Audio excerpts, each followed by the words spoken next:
Hey, quick question. Picture a room with 23 people in it. Nothing special about them.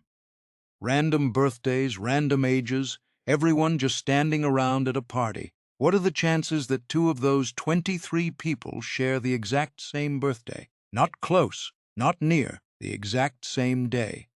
If you are like most people, your gut says something tiny. There are 365 days in a year. 23 people is nothing next to that. Maybe a 6% chance, maybe less. Here is the actual answer. It is just over 50%. Flip a coin. That is roughly your odds of finding a birthday match in a room of 23 strangers.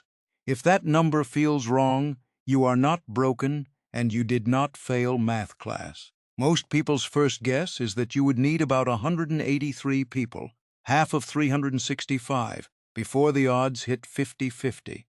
That guess feels careful. It feels reasonable. It is also nowhere close. Push the room to 75 people, and the odds of a shared birthday do not creep up a little. They rocket to 99.9%. Get to 366 people, one more than the number of days in a leap year, and it becomes mathematically certain. Somebody has to share a birthday with somebody else. There is no way around it. So here is the real question this video is about. Why does a group this small break a rule that feels this obvious? Is the math lying to us? Or are we asking the wrong question without even realizing it? To get to 23, we first have to catch the mistake almost everyone makes before they even start counting. So how does the math actually get to 23? The answer starts with catching a mistake your brain makes almost automatically. Walk into that room of 23 people. Most of us instinctively scan the crowd, looking for someone who shares our own birthday. That is the natural way to think about it. You are the center of your own story, so you check the room against yourself. Here is the problem. That is not the question the birthday paradox is asking. If you are looking for someone who shares your specific birthday, with 22 other people in the room, your odds are only about 5.8%. Barely worth mentioning. To push that number up to a coin flip, you would not need 23 people. You would need about 253 of them. If you ever sat in a classroom being told to just memorize the formula and move on, you were not being slow. You were noticing a real gap, and nobody stopped to close it for you. Our brains default to comparing everyone to ourselves, instead of comparing everyone to everyone. The birthday paradox is not asking whether anyone shares a birthday with you. It is asking something much bigger. In this group of 23 people, does any pair at all, any two people out of the whole crowd, share a birthday? Picture it differently. Instead of you standing in the middle drawing lines out to everyone else, which gives you only 22 comparisons, step back and look at the room from above. Now every person can be checked against every other person. The lines are not radiating from you anymore. They are connecting everybody to everybody. That shift from one person checking the room to the whole room checking itself is where the real number comes from. Once you count every possible pair instead of just your own, the math changes completely. Let's actually count those pairs, starting small enough that you can do it in your head. With two people in a room, there is exactly one possible pair. Just the two of them. Add a third person, and now you have three pairs. The first and second, the first and third, the second and third. Add a fourth person and the pairs jump to 6. A fifth person and you are at 10 pairs. Look at what just happened. The number of people went from 2 to 5. That is only a bit more than double. The number of pairs went from 1 to 10. That is a tenfold jump. People grow slowly, pairs grow fast. That gap is the entire engine behind this whole paradox. There is a clean way to count the pairs for any group without listing them all out. For a room of n people, the number of pairs is n times n minus 1 divided by 2.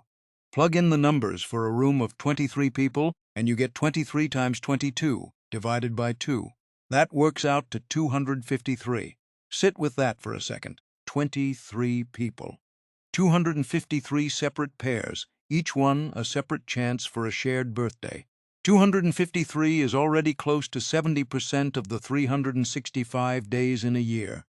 Once you see it framed as 253 independent chances instead of 23 people, a shared birthday stops sounding rare. It starts sounding almost expected. But here is where it gets tricky again. If there are 253 pairs, and each pair has roughly a 1 in 365 chance of matching, it is tempting to just divide 253 by 365 and call it a day.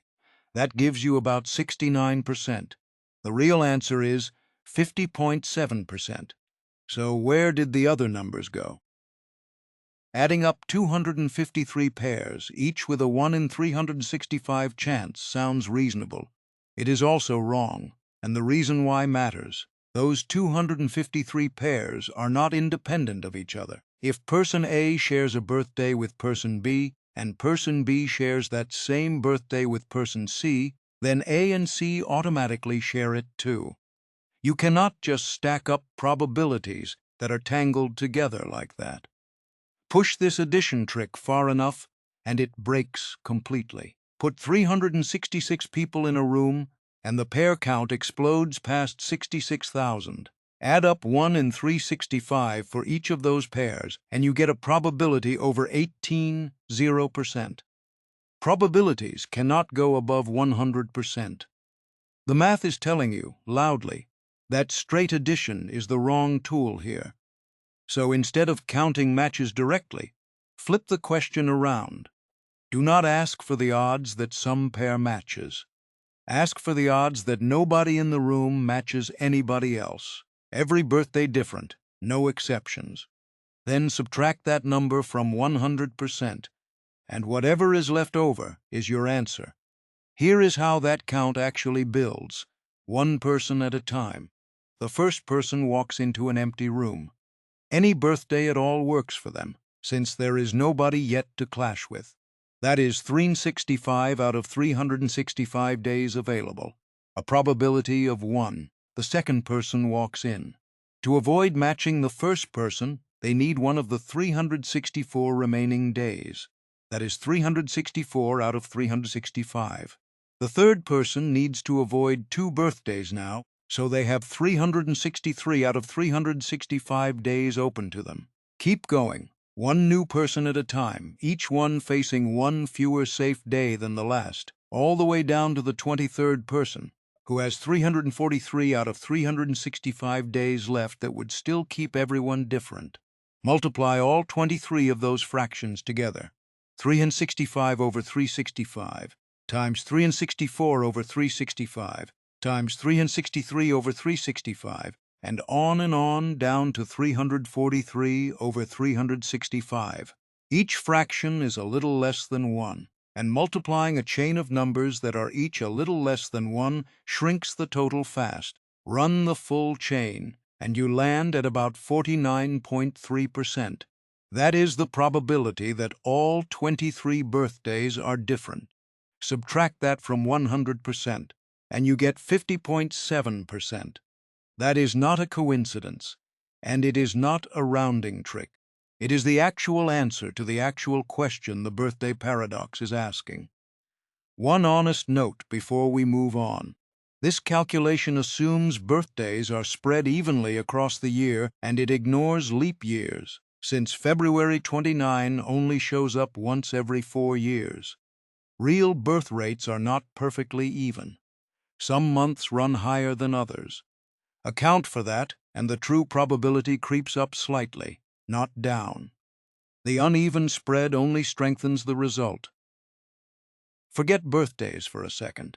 Here is the same idea stripped down to its bare shape. Say you have some number of boxes, call it D, and you start dropping balls into them at random. How many balls do you need before there is a 50% chance that 2 balls end up in the same box? The answer is close to the square root of D. Not half of D. the square root. Check that against birthdays. There are 365 boxes, one for each day of the year. The square root of 365 is about 19.1. The real answer, 23, sits right next to that estimate. The square root rule is not exact, but it tells you almost exactly where to look, and it works for any number of boxes, not just 365. That single idea, that you only need roughly the square root of the total options before collisions become likely, turns out to matter far outside of birthday parties. Every password you type, every file you download, gets run through something called a hash function. Think of it as a machine that takes any input, no matter how big, and spits out a fixed-length code. MD5 is one such machine, and it produces a code that is 128 bits long, meaning there are 2 to the power of 128 possible outputs. Naively, you might think a hacker searching for 2 different files that produce the same code would need to try something close to half of those, roughly 2 to the power of 127 attempts. That is an astronomically large number, safely out of reach. But the birthday paradox says otherwise. Because of the square root rule, a hacker only needs to try around the square root of 2 to the power of 128, which is 2 to the power of 64. That is still a big number, but it is trillions of times smaller than 2 to the power of 127, and modern computers can grind through it. This is exactly why MD5 was retired from serious security use and replaced with SHA-256, which uses a longer code specifically to stay ahead of this same trick. The same collision hides in forensic science. A single DNA profile matching a random stranger by pure chance is almost impossible, something like 1 in a trillion.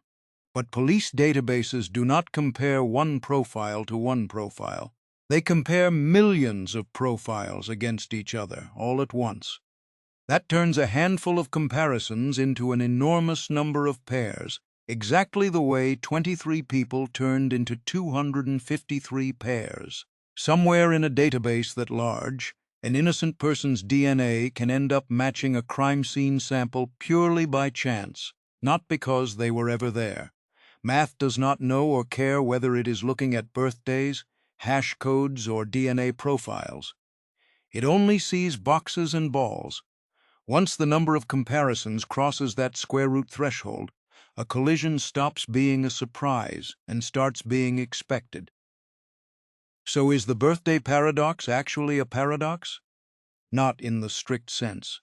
Nothing about it contradicts itself. It only feels impossible because our brains are built to think in straight lines, adding one person at a time, while the real count of comparisons grows in a curve that leaves straight-line thinking behind almost immediately.